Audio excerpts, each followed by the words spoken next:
Okay, so I just want to do a little bit of simple output, maybe throw a couple of variables into this program as well, just to kind of get our feet wet with output in Python. So I have a welcome message here. Welcome to Moraine Valley Community College. Let me just go ahead and run that. Okay, nothing too exciting there, but I did find a cyclone emoji in the emojis list that I had showed you. Here it is, and this is the code for it. And I just want to reiterate that technique here. Here's what I've done. I put the code in a variable. I'll do it again from scratch. I've called the variable cyclone.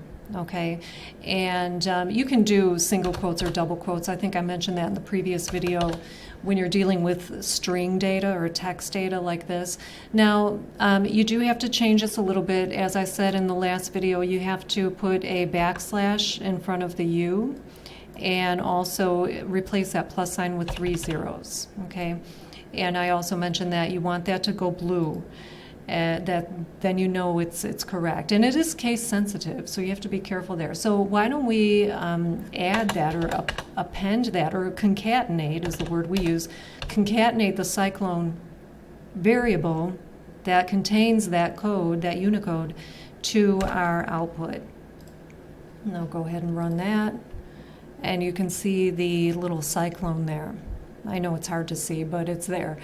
And, you know, one thing I forgot to mention, I think, is this is called an escape sequence. When you see a backslash and another character, that's called an escape sequence. And it's really like a non-printing character, or, well, I mean, maybe that's not the right phrase to use, because we do see an emoji. It's not literally printed. That's what I mean. Like, you don't see this code in your output, you see something else. Here's another example of an escape sequence. You do see these in a lot of other languages like Java, C++, C#. What if I wanted to split this string? If I throw a \n right into that string, watch what's going to happen.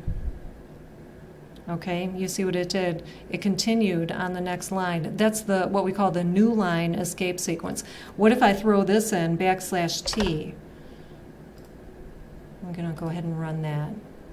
That's the tab. So I got a new line and a tab, just using escape sequences. The escape sequences always go in the quotes, okay? Like this one is in quotes, and these two are, I just stuck them right into my existing string, which is itself inside of quotes. So those are escape sequences. And as I said, you see these a lot in other languages as well. But anyway, let me get back to kind of normal output. And one thing, here's another kind of quick little fun thing I'll throw in here.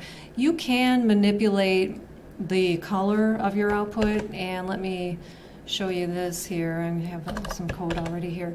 I found these color codes online, and I will make sure you have them somewhere posted. But this is just another escape sequence. It's just some code that I found online. Each color has one, and if I wanted to print this in Moraine Valley Green, for example, really all you have to do is like turn on the color with a print statement. So we say print green.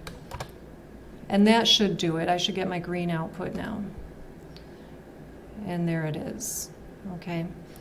So, but you see, once it's turned on, and like even my little cyclone is green now. So it's like kind of an all or nothing thing. I mean, I could have turned it back to white with this, you know, if I wanted the cyclone to be different. So anyway, that's kind of it for the fun stuff. Now let's get into something a little more serious. Now, what if I wanted to do a tagline?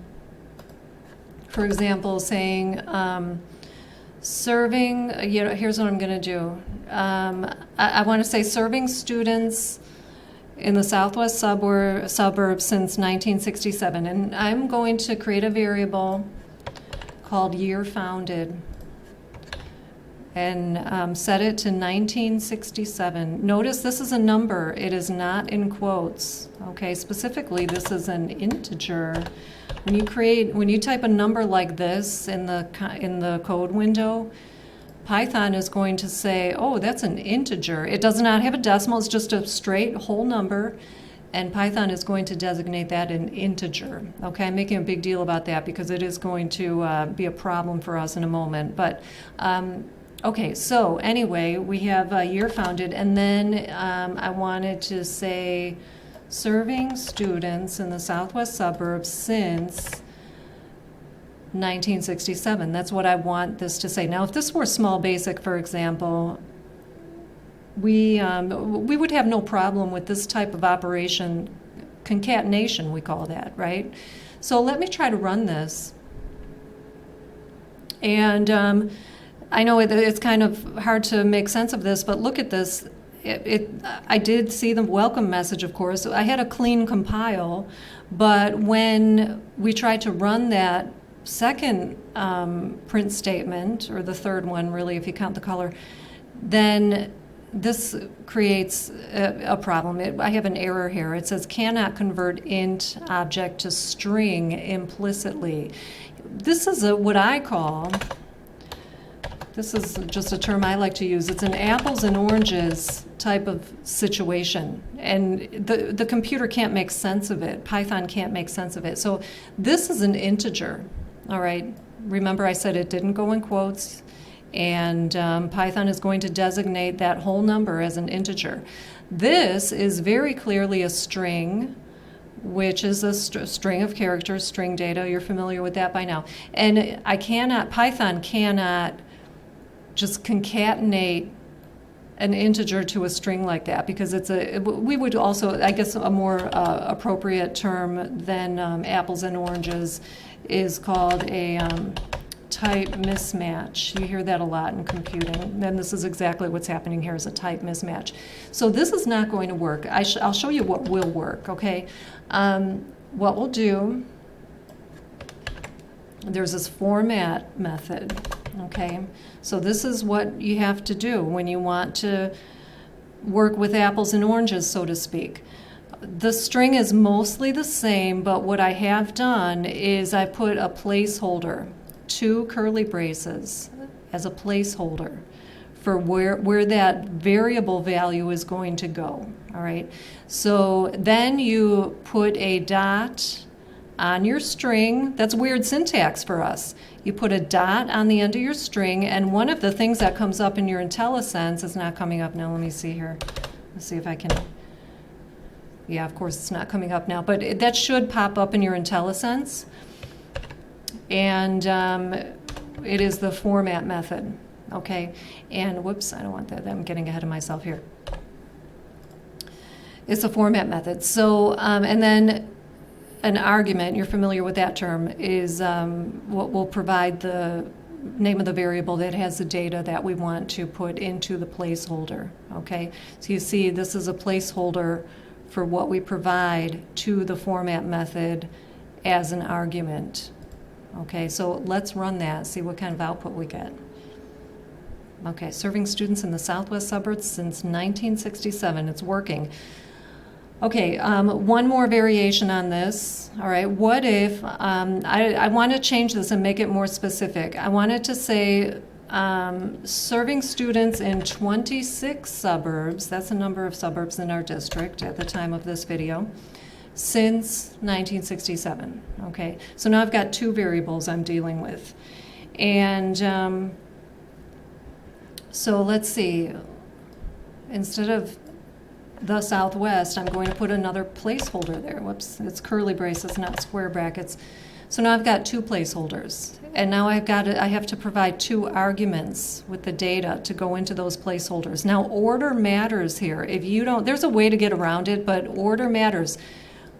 The one for the suburbs, the number of suburbs is first, and then the year founded is second. So I have to make sure that my num suburbs variable goes first, because this is how it's going to be interpreted. Num suburbs goes into the first one, year founded goes into the second one. Let's go ahead and run it. Okay, serving students in 26 suburbs since 1967. It's working. Now, you do have a little bit of flexibility on this. Well, let me show you real quick. If I switch these around, you can probably imagine what's going to happen. serving students in 1,967 suburbs since 26. That makes no sense. So as I said, order matters. There is a way around this. Like if I said, this is variable A, and this is, no, you know what, I'll say this is A, and then this is B. I can give them the placeholders names. Okay, that's A and that's B. So I'm going to make sure the num suburbs has the A, and the year founded has the B. Okay, and we'll go ahead and run that. So now we're back to some good output here. So you do have control. You can give your placeholders designations, A, B, C. We're never going to have so many where you can't just go with the just do it in order thing like I started out with. I mean, that's perfectly fine. But if you have a ton of placeholders and lots of variables, it might make sense to give them the placeholders names and just make sure you're putting the right thing with the right placeholder in your output. But yeah, so that's enough to get us started, and we'll continue in the next video.